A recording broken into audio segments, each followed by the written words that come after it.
Antique Cinema, Narration Script. Antique Cinema presents a gem of classic cinema, Special Cinematic Rescue Edition. This work resides in the public domain. The version you are about to watch has undergone an extensive process of digital restoration, color grading, and audio enhancement, ensuring its preservation and cultural outreach for generations to come. Editing and Restoration, by Antique Cinema.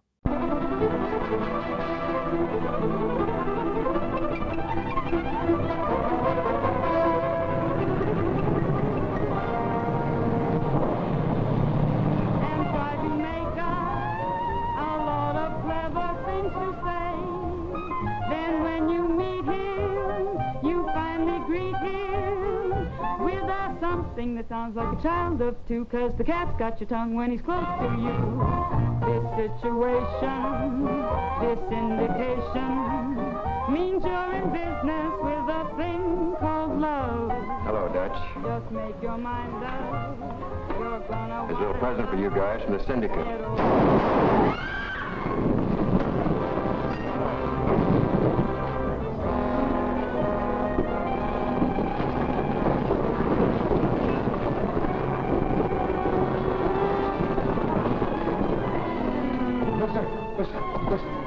I know.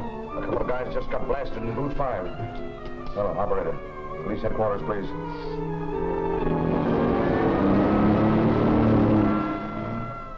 Positively amazing. A couple of guys get murdered in a crowded cafe and nobody sees it. Well, some of the patrons might have seen it. They lambed out of here right after it happened. You know who they were? Not by name, no. You're a big help to me, Smitty. Thanks. Lutz, I hear they went right by you. Yes, sir. Think if I took you down to Central and showed you a couple of photographs, you could identify them? Well, you see, sir, I was so scared, I couldn't take my eyes off the guns. I see. Well, maybe if you people spend a little time as guests of the state, it'll improve your memory, huh? Put them in the cooler, Blake. Yes, sir, Captain. What's the charge? I don't know yet. All right, folks. There's newspaper men then, will you? All right, boys. The captain will see you now. Hello, Captain. Hiya, boys. At 11:05 p.m. tonight, Danny Denton and Dutch Kripe, alleged members of the Bugs Kelly mob, were shot to death here by persons unknown for reasons unknown. That's it, boys. Is that all, Captain? That's all I know. Weren't there any witnesses to the crime? There were. We couldn't find them. They landed before we got here. Well, wasn't that considerate of them? See you later. Don't lose your sense of humor, Captain. The job of a crime reporter is just as thankless as yours. Guess you're right, Jim. Oh, by the way, who's Bugs Kelly been squeezing lately? How would I know? I thought you and he were palsy-walsy. I get to know all the mugs. That's my business. Uh-huh. Well, next time you see Bugs, just tell him I was inquiring, eh? Okay, so long.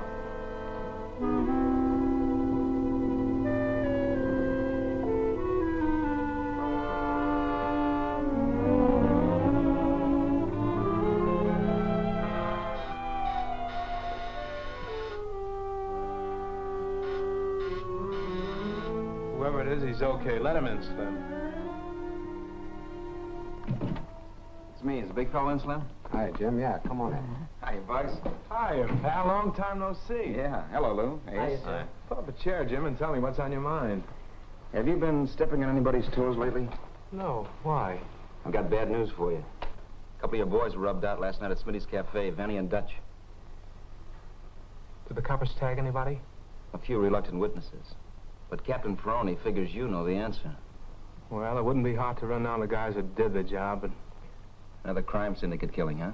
What else? They gave me 30 days to join up with them, and the time was up yesterday.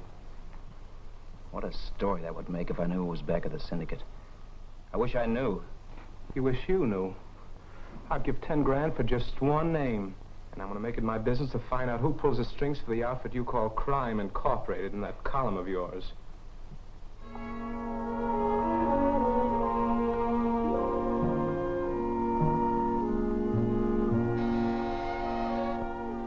Yes, sir? Have you a copy of the Daily News? Yes, sir. Refer to page 3, column 1. Yes, sir.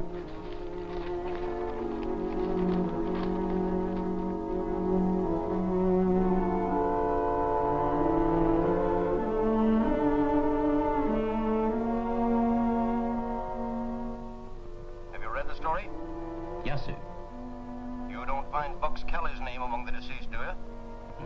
No, sir. Well, that's where we want to find it. So make the necessary arrangements. Yes, sir.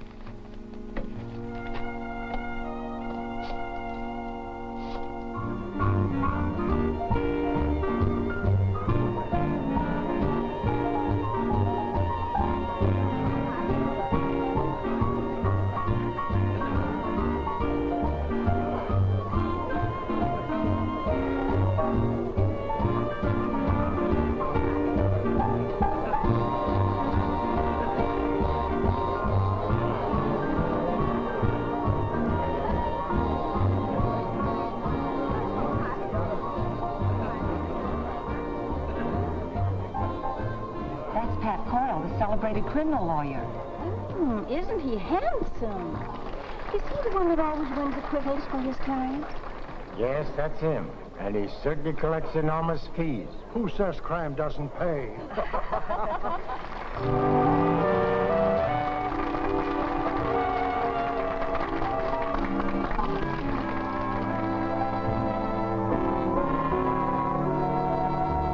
What a fool I was to lie to you. What a fool I was to be untrue. If I could only take away my mistake of yesterday, I'd never be a fool again. I'll be sorry for a million years. Way down deep I've cried a million tears. For I made my own heart break. It just took that one mistake to show what a fool I was.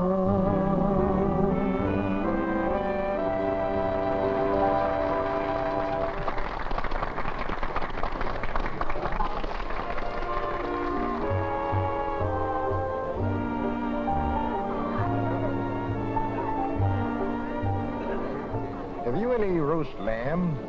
Best in town.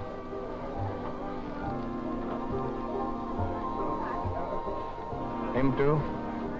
Uh-huh. In the interest of personal security.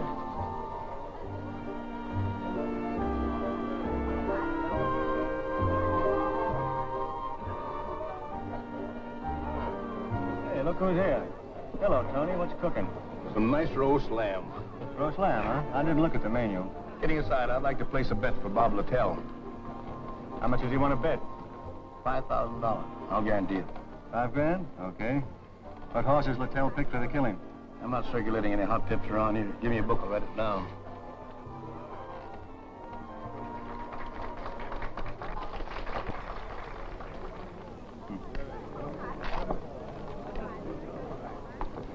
Well, I've got to go back to the office. Anybody going my way? Yes, I am. I've got to go, too. I've got a date. See you later, fella.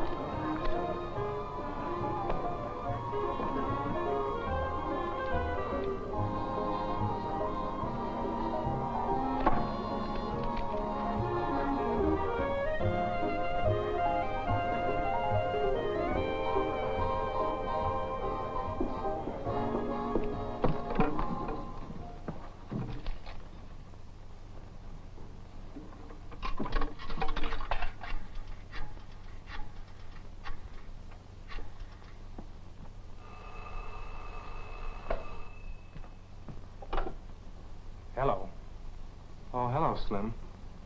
Find out anything? Plenty, Chief. I found a place where they've been cooking a roast lamb. You don't say. Believe it or not, but I've just been sitting in at your wake. Where were they holding the services? Right where you had the hunch in the Club Boheme bar. Tony Marlowe gave the order for your execution, and Bob Littell is to do the trigger work. We've got to teach this syndicate a lesson they won't forget for a while.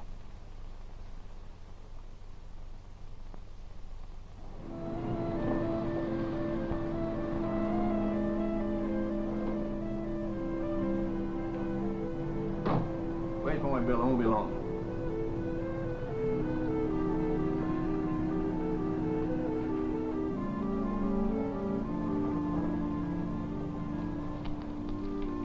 Come on. Put your hands down, bud. This ain't no stick-up. What do you want?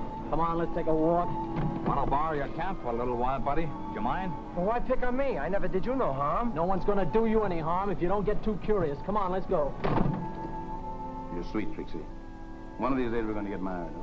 When, Tony? Oh, soon I'll have a flock of dough, salted away, and we'll blow this town. Why wait, darling? I'd love you if you didn't have a dime. It won't be a long wait, the way the rackets are paying off now. Well, good night, dear. See you tomorrow. And be careful, won't you? I'm always careful, of course.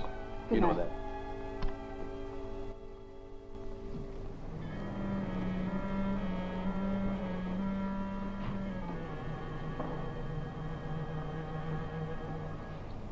Get in, Tony. I want to have a little talk with you. Okay, bud. Nice night, isn't it?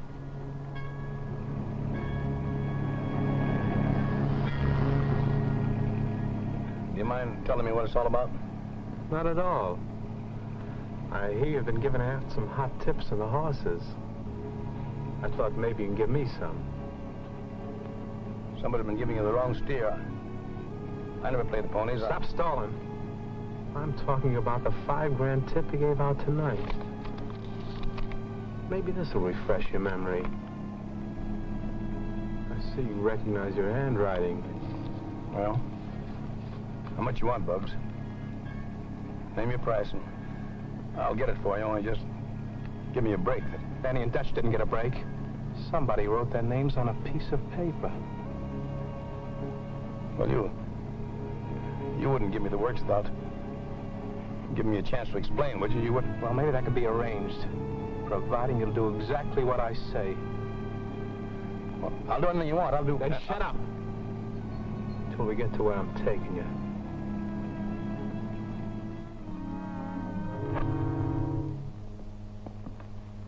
There, Tony. Sit down and make yourself at home. Now, Tony, you can pay the first installment on your life insurance. I want you to phone Bob Littell and tell him to meet you in a half hour at the corner of 3rd and Garfield. Yeah, but that'll be putting a finger on a friend. You catch on fast. I'm paying off a bet, Tony. To you or Bob Littell? Which do you prefer?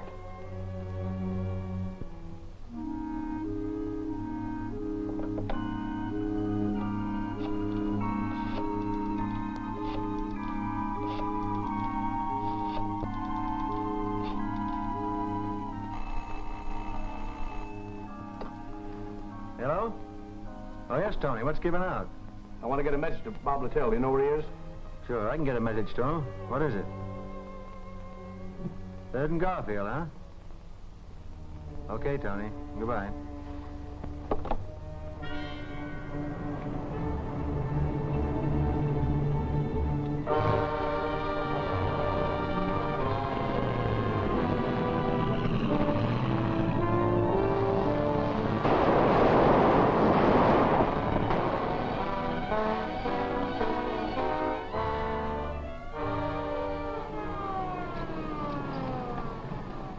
What are you so nervous about, Tony? They're not coming for you.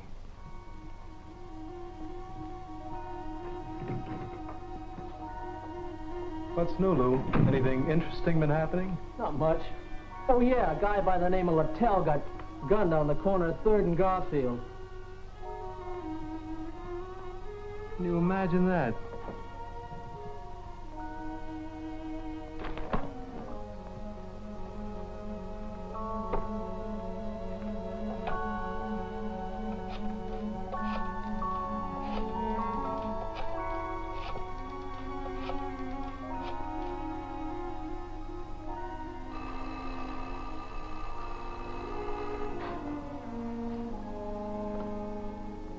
North speaking. Who? Bugs Kelly. I'll quit your kidding. I'm not kidding, Barry. I just called up to tell you that Bob Littell lost the $5 grand bet Tony Marlowe placed with you.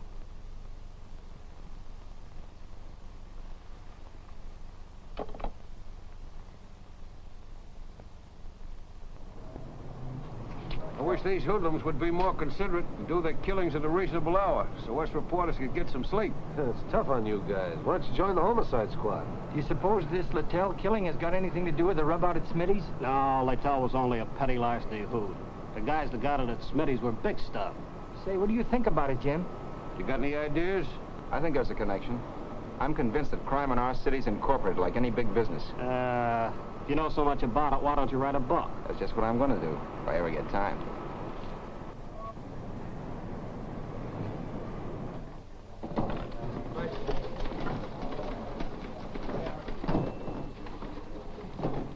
You get the thing on that 3rd and Garfield kill?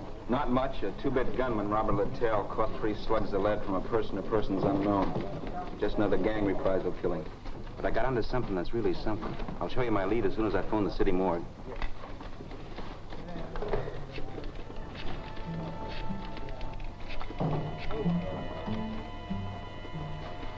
Hello? Stacy? Jim Riley speaking. I'm looking for a body. Male, about 5'10", weighed 185 pounds, wearing a tux with a flower in lapel. No soap, huh? I'm much obliged, pal. No, I'm not giving out any hints this season. Do it right.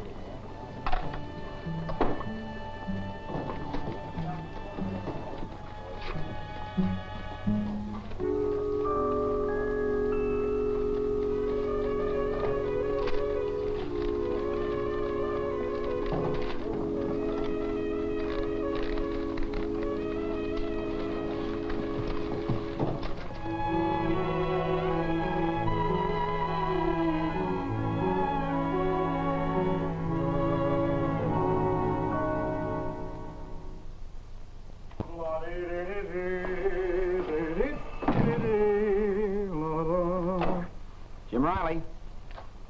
Oh, hello, Bugs. Yeah, I got your message about 5 a.m. How do you expect me to keep up my social obligations when you guys keep me up all night looking at stiffs? What's on your mind? Well, I'd like you to do me a little favor, Jim. I'd like you to accompany me on a little trip to Atlantic City. It's a personal matter that's important to me.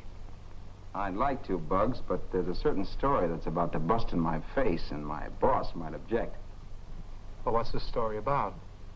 Maybe I can help you out. Well, there's a certain big-shot proprietor of a drink, dine, and dance emporium who took an unwilling taxi ride this morning. And his close friends are wondering what the fare is going to be to get him back. Seems to me I heard something about that. Say, how would you like an exclusive on how that story's going to end? How would I like to? Say, when do we start on that trip you mentioned? Okay. I know we're bound for Atlantic City, but what are we going to do when we get there? Well, I'm hoping you'll do me a big personal favor, pal. And if you do, I'll give you the news story of the year. Well, can't you give me a hint right now? Well, I suppose it would be worth something to you, wouldn't it? To know who's back of the crime syndicate? Would it? You know, I'd write a book. Bugs, I wouldn't be able to thank you enough. I'll show you how you can when we get to Atlantic City. And where we're going, don't call me Bugs. It's Mike Egan, my real name.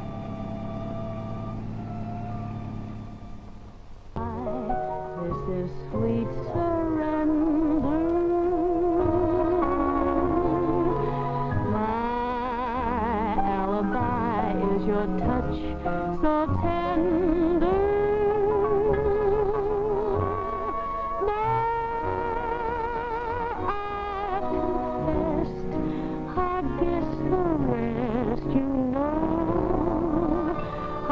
So guilty of just falling in love with you. How do you like her, Jim? Great. I'm not just talking about her singing. That's what I think. How'd you like to meet her? What? Well, sure. I'm guilty.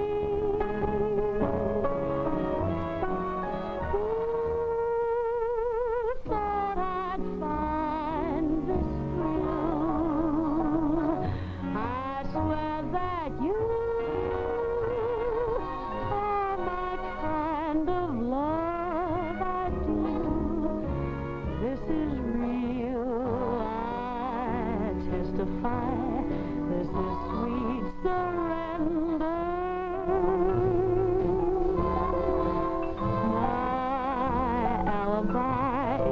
touch so tender.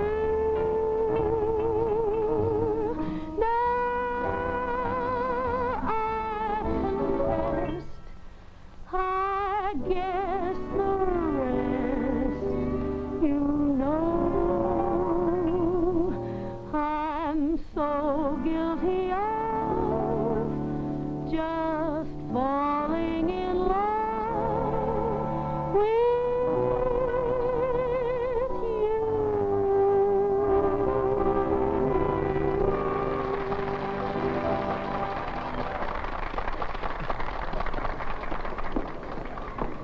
I'm so glad to see you. That goes double, honey. Oh, I'd like you to meet my friend Jim Riley. He's a reporter on the Daily News. Jim, this is my sister, Betty. I'm so happy to meet you, Jim. Well, thanks. I'm happy, too. Oh, come on, let's sit down. Mike, how's your insurance business? Oh, it's fine. That's why I came to see you tonight. I've got to go to Frisco. My stay there may be rather indefinite. I wish I could go along. You can someday. But in my absence, Jim here is going to play big brother to you. How do you like the idea? Maybe you'd better first ask Jim what he thinks of the idea. I think it's a swell idea. Why? Thanks, pal. I was hoping you'd feel that way about it. You can tell all your troubles to Jim, sis. He's a square shooter. It's comforting to know you come so well recommended. Well, don't be too sure about that. There's a little bit of wolf in every reporter. I'll take a chance. Hey, what's coming off here? This is Brother Jim's dance.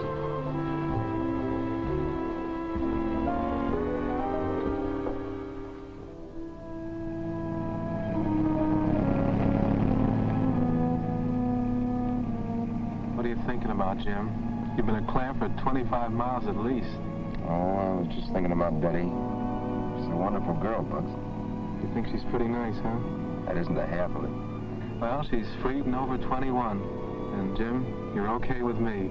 Thanks. When are you going to Frisco? Well, that was just a stall. You see, I nearly got burned up last night.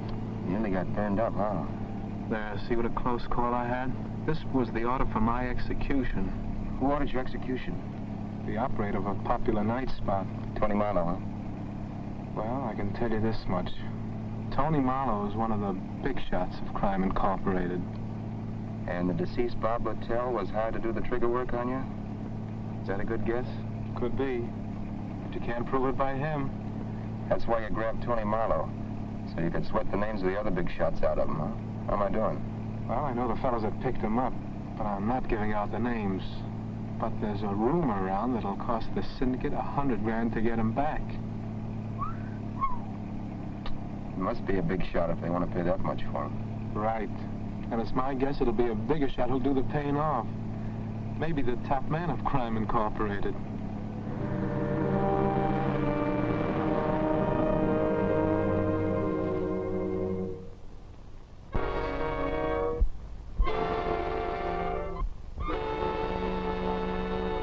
Your rights, as well as the grand jury's authority, are perfectly clear, I presume? Yes, sir. Very well, then, we'll proceed. Mr. Kelly, these 3 men were shot to death within the last 72 hours. What do you know about it? Well, I read in the papers. They were executed by gangland order, weren't they? Were they? Kripe and Denton were your employees, weren't they? No, sir. Somebody's been giving you a wrong steer. Oh, stop lying, Kelly. Even the school kids know that they were your trigger men. And why don't you question the school kids, Mr. Foreman? Isn't it a fact that these killings occurred because an organization of racketeers made overtures to you to join with them and you refused? I don't know what you're talking about. I quote from the crime reporter in a recent issue of the Daily News. I understand that the debonair operator of one of our swankiest night spots took an unexpected taxi ride this morning and is being detained for reasons which will probably soon become known to his associates, unquote. What do you know about that, Mr. Kelly? Why don't you ask Jim Riley?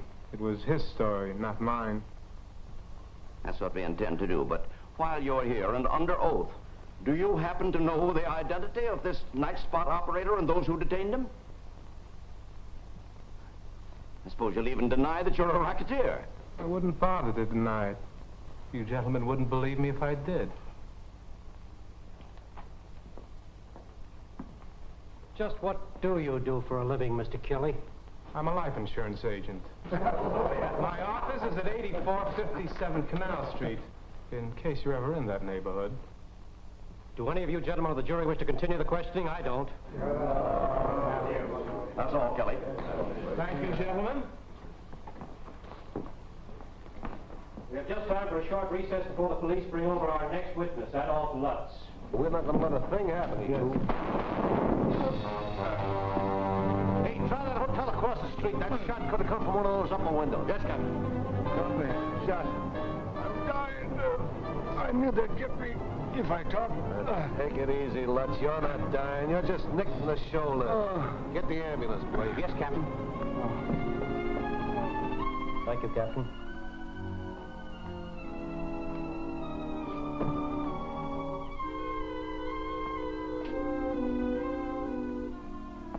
Gentlemen, I have some disappointing news for you. The witness we were expecting was just shot at the very entrance to this building. Oh, was he killed? No, thank heaven, but he's so terrified he won't be any use to us as a witness. Who shot him? The police don't know. They never know anything. Well, I know one thing, gentlemen. This proves there's a leak in the police department. There sure is. And if the invisible government we're fighting is more powerful than law enforcement, we're wasting our time. You're right. We might as well abandon our crime inquiry. Gentlemen, please. Look, I agree with you. These hoodlums do seem to have a temporary advantage over us, but I promise you we'll lick them. The decent people of this city are counting on us to fight these crooks to a finish. And gentlemen, that's just what I intend to do so long as there's a breath of life in my body. Dixon is right, gentlemen. We have a sworn duty to perform, so let's do it no matter what happens. Now, let's adjourn till tomorrow morning and get a fresh start. Not a bad idea, though. Come in. You're early today. What happened? One of the jurors have a tummy ache? No. They called a recess because a scheduled witness got shot as the cops were bringing him in. What witness? A waiter at Smitty's Cafe called Adolph Lutz. Now, the murder, huh? No, he was only wounded. An old gag called intimidation. Yeah.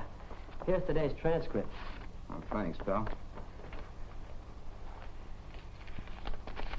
Thanks. I wouldn't be doing this, Jim, but I got myself into a jam a while back and... Yeah, I know how it is. I've been in a lot of those jams myself. Well, I gotta run, Jim. I'll be seeing you. Okay, pal.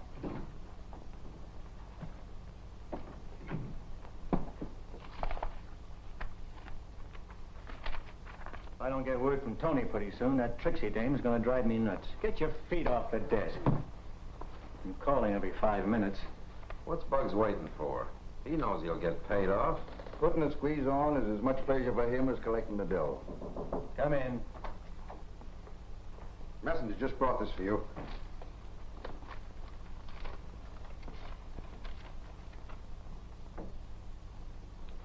This is it, boys. My dear Barry, if you'd like to have the handsome Tony back in the syndicate, his taxi fare will cost you $100 grand. $100 grand? He must think that mower grows on trees. Tony ain't worth $100 grand. Wait a minute, there's more to it. I'll give you 24 hours to raise the cabbage, and you'd better kick through. Bugs. P.S. He isn't fooling, Tony. Well, what do we do now? This is too big for me to handle. I've got to go see a certain party. Stick around, boys. I'll be back shortly. It's Trixie again. Tell her everything's under control. I'll call her back later.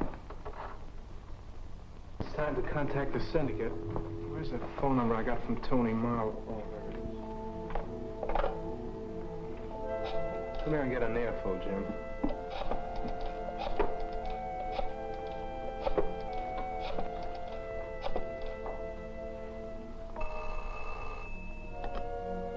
Hello? Pat Coyle speaking. This is Bugs Kelly, Pat. Well, Mr. Kelly. What can I do for you? If you've got that $100 grand handy, I'll come over there and collect it. As counsel for Mr. Marlowe, that matter has received my attention. The funds you speak of are in my possession. However, I must have your assurance that my client will be returned safe and sound.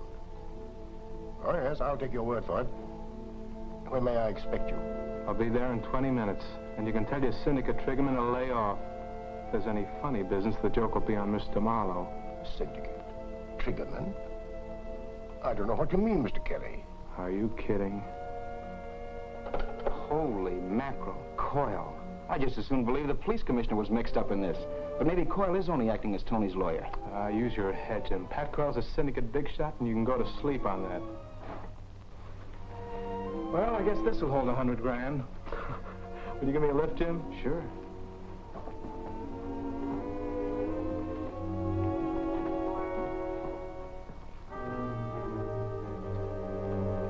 Sit down when I got the money for you.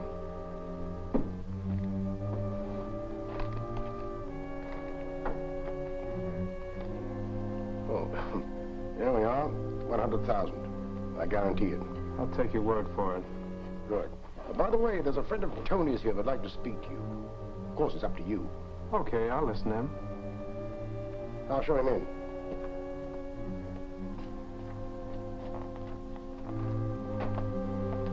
Hello, Barry. Well, what do you want? I want to talk a little sense into that thick skull of yours. I'm listening. You haven't a chance of fighting the syndicate. You might as well commit suicide. Yeah? Yeah. So why don't you join up with us? We can use you and your mob. You could cut yourself in for a nice slice of the profits. But even let you keep the 100 grand as a bonus. Do I look that dumb? Sure. You'd like me to join up so you know where to put the finger on me. And some nice night I'd walk into an ambush and get blown apart. Good night, Barry. See you at the morgue.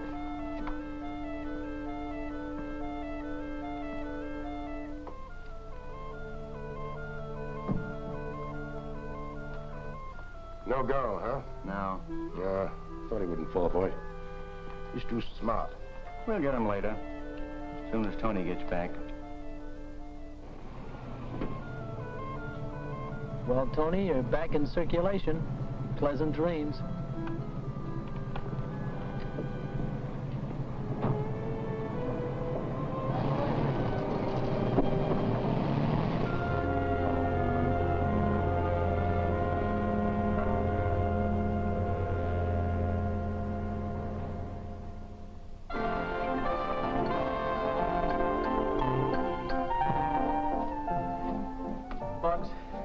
Keeping undercover in a place like this gives me the creeps. Nobody'd think of looking for his way out here. Why don't you stop bothering me? Can't you see I'm reading a terrific book? Oh, why can't we go out on the avenue, have a couple of beers or something? Okay. I suppose you want to ride on the merry-go-round, too. I like merry-go-rounds. Okay, Junior, let's go. Okay.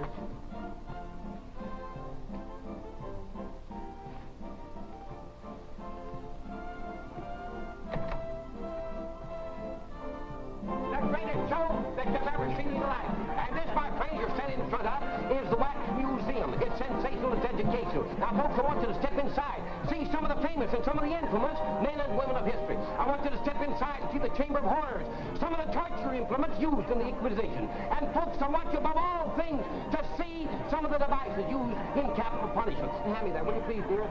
There, my friends, you are looking at what is known as the Oregon boot. That, my friends, is used in transporting dangerous criminals from place to place to keep them from escaping. All right, step here and get your tickets straight. Come on, Henry, this ought to be exciting. Maybe we ought to go in and learn something. Yeah, maybe we got the wrong slant on things.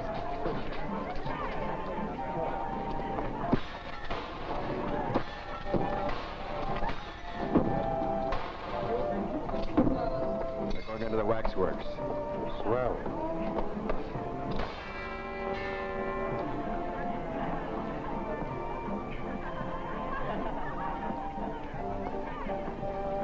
Hey, Lou.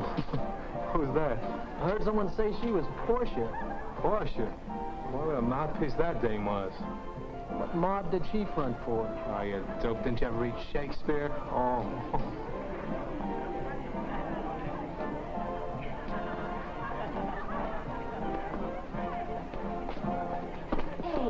I'm awfully sorry. It's all right. Hey, I've always wondered what it would feel like to sit in the old hot seat. No, it don't, Bugs. It's bad luck. Don't be silly. I ain't gonna die in the electric chair.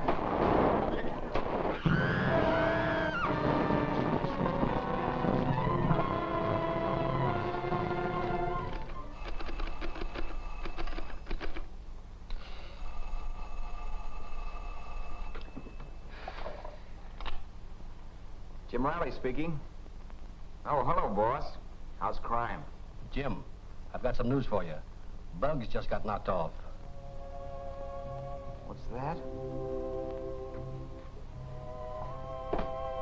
No. Yeah. I just got the flash from Coney Island. And here's one for the book. Bugs met his death in the electric chair at the waxworks. Yeah, I heard what you said. It knocked me for a loop, although I've been expecting it. No, I won't shed any tears. Yeah, he was a cold-blooded killer, yeah. Deserved what he got. Yeah. But, boss, not at the hands that dealt it to him. Well, perhaps you're right, Jim, but I thought maybe you wanted to handle the story. Well, sure, I'd like to.